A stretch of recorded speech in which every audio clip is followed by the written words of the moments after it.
Bonjour, en ce 8 août, j'ai la très grande chance d'être avec Emmanuel. Alors Emmanuel, est-ce que tu pourrais te présenter pour les gens qui peut-être ne te connaissent pas? Bonjour, c'est pas de la chance, c'est pour moi. C'est pas tous les jours qu'on sera ensemble. Oui, Mais Emmanuel Tindazanarville, je suis le responsable des ministères en français pour l'Église unie du Canada et je travaille avec Stéphane. une des choses, un des phénomènes des dernières années, c'est la croissance des ministères en français. Et parfois, c'est difficile de bien comprendre de quoi ça s'agit, de quelle façon ça se manifeste. Emmanuel, pourrais-tu nous donner un exemple parmi tant d'autres de cette croissance? Je vais donner pas un, mais trois exemples. Ça fait des années que l'Église unie rêvait d'avoir une rencontre nationale des jeunes. L'année dernière, nous avons projeté 30 et une centaine sont venus. La même chose, il n'y a jamais eu de groupe de femmes chez les francophones. Maintenant, il y en a. Elles ont eu leur rencontre, ils étaient une trentaine, on l'a dû limiter. Autre exemple de croissance, il y a, après avoir identifié où sont les francophones au Canada. Donc, là où il y a maintenant une présence de communauté de l'Église unie très active, c'est Rivière-la-Paix, le nord-ouest d'Alberta, à travers Radio Ouest Alberta. Et il y a aussi un Estrie à Danville. Autrement, ça, ce sont donc des Canadiens d'immigration bien ancienne, bien implantée et souvent d'origine donc européenne. Mais il y a un phénomène qui bouleverse tout, c'est l'irruption, le flux des communautés d'origine africaine. Je prends trois cas aussi.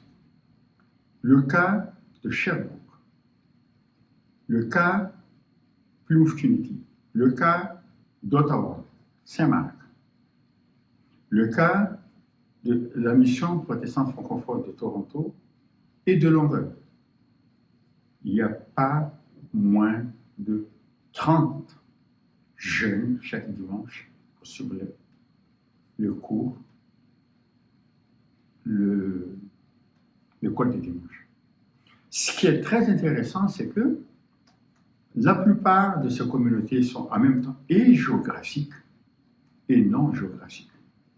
La plus grande, c'est la mission protestante francophone de Toronto, d'une manière assidue, une trentaine en ligne chaque dimanche. Et des fois, ça va jusqu'à 80 dans tout le Canada, jusqu'à Iqaluit, jusqu'à Yellowknife, juste partout. Et le cas de Plymouth Unity, il y a une année, 2 ans qui étaient presque moribondes, et maintenant, tellement de croissance qu'on a dû prendre une personne en plus pour s'occuper de ça, avec la communauté swahiliphone. Et maintenant, donc, la communauté Plymouth Unity pris en 3 langues. Et c'était d'abord initialement une communauté anglaise, et puis française, et maintenant, on prie aussi donc en swahili.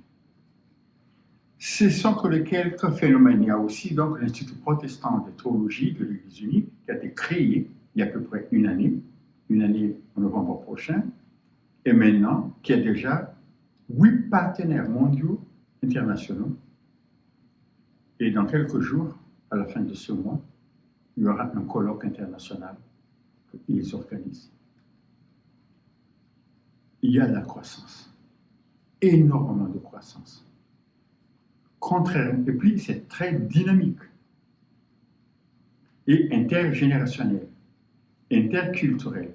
avec tout ce qu'il y a de défis. Parce que quand on dit communauté africaine, on pense que c'est une culture. Il y a au moins 37 langues africaines parlées dans les communautés francophones émergentes de l'Église unie. Le grand défi, c'est le lieu de rassemblement. Où, dans quel bâtiment? Les besoins ne sont pas les mêmes. Et comment vivre ensemble? Comment une communauté de 10, 12 personnes accueille une communauté de 30, 40, 50, 60, centaines de personnes? Le grand défi, c'est comment s'intégrer, comment s'accueillir mutuellement et comment faire en sorte que les communautés établies comprennent les besoins et les aspirations des communautés émergentes et les communautés émergentes comprennent qu'est-ce qu'exactement l'Église unie, ses valeurs, et comment marier l'ancien avec le nouveau avec l'ancien. Merci beaucoup. Quel beau défi que nous avons en tant qu'Église. Si vous voulez en savoir plus sur l'Église unie, si vous êtes à la recherche d'une communauté de foi, si vous avez une communauté de foi et que vous aimeriez peut-être intégrer l'Église unie, visitez notre site Internet, contactez-nous. Merci beaucoup. Nous, on continue cette journée au Conseil général. Au revoir. Au revoir, merci.